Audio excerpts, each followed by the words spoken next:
1 Maccabees chapter 14. In the 172nd year, King Demetrius assembled his forces and marched into Media to obtain help so that he could make war against Trypho. When King Arsaces of Persia and Media heard that Demetrius had invaded his territory, he sent one of his generals to take him alive. The general went and defeated the army of Demetrius, and seized him and took him to Arsaces, who put him under guard. The land had rest all the days of Simon. He sought the good of his nation. His rule was pleasing to them, as was the honor shown him all his days. To crown all his honors he took Joppa for a harbor, and opened a way to the isles of the sea. He extended the borders of his nation, and gained full control of the country. He gathered a host of captives. He ruled over Gazara and Bethzur and the citadel, and he removed its uncleanness from it, and there was none to oppose him. They tilled their land in peace. The ground gave its increase, and the trees of the plains their fruit. Old men sat in the streets. They all talked together of good things, and the youths put on splendid military attire. He supplied the towns with food, and furnished them with the means of defense, until his renown spread to the ends of the earth. He established peace in the land, and Israel rejoiced with great joy.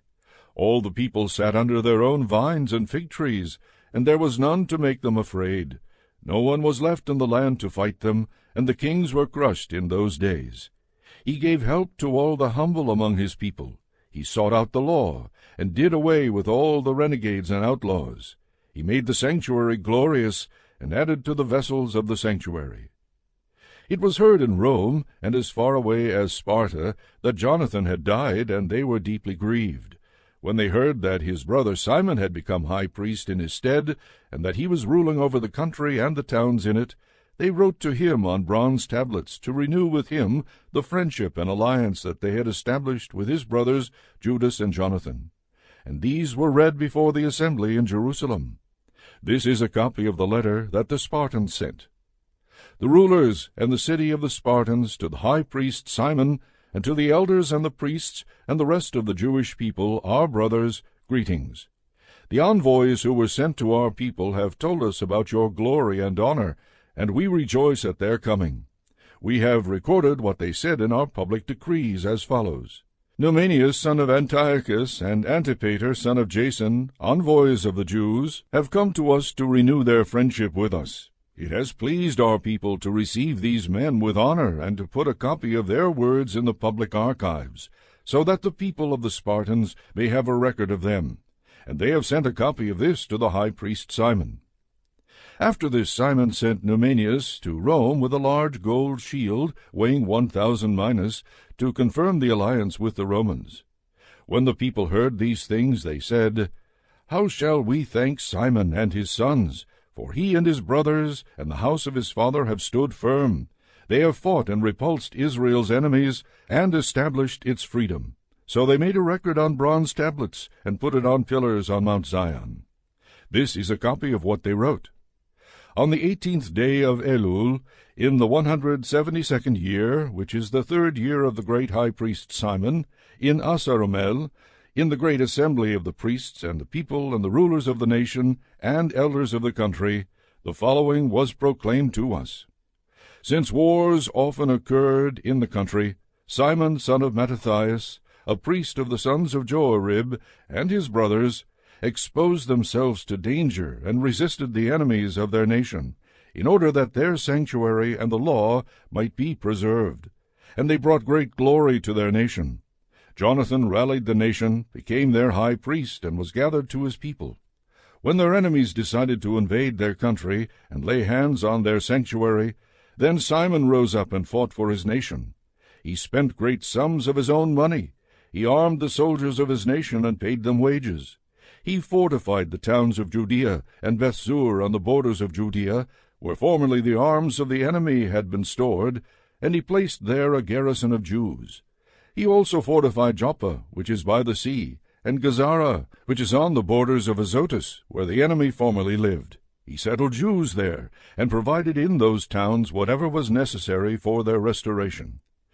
The people saw Simon's faithfulness and the glory that he had resolved to win for his nation, and they made him their leader and high priest, because he had done all these things, and because of the justice and loyalty that he had maintained toward his nation.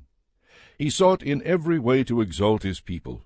In his days things prospered in his hands, so that the Gentiles were put out of the country, as were also those in the city of David in Jerusalem, who had built themselves a citadel from which they used to sally forth and defile the environs of the sanctuary, doing great damage to its purity. He settled Jews in it, and fortified it for the safety of the country and of the city, and built the walls of Jerusalem higher. In view of these things King Demetrius confirmed him in the high priesthood, made him one of his friends, and paid him high honors. For he had heard that the Jews were addressed by the Romans as friends and allies and brothers, and that the Romans had received the envoys of Simon with honor.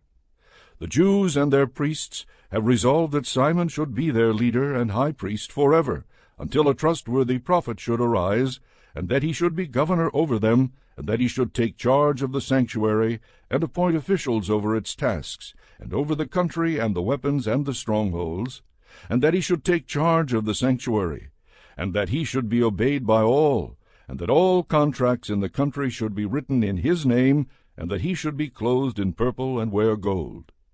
None of the people or priests shall be permitted to nullify any of these decisions, or to oppose what he says, or to convene an assembly in the country without his permission, or to be clothed in purple, or put on a gold buckle. Whoever acts contrary to these decisions, or rejects any of them, shall be liable to punishment. All the people agreed to grant Simon the right to act in accordance with these decisions. So Simon accepted, and agreed to be high priest, to be commander and ethnarch of the Jews and priests, and to be protector of them all. And they gave orders to inscribe this decree on bronze tablets, to put them up in a conspicuous place in the precincts of the sanctuary, and to deposit copies of them in the treasury, so that Simon and his sons might have them.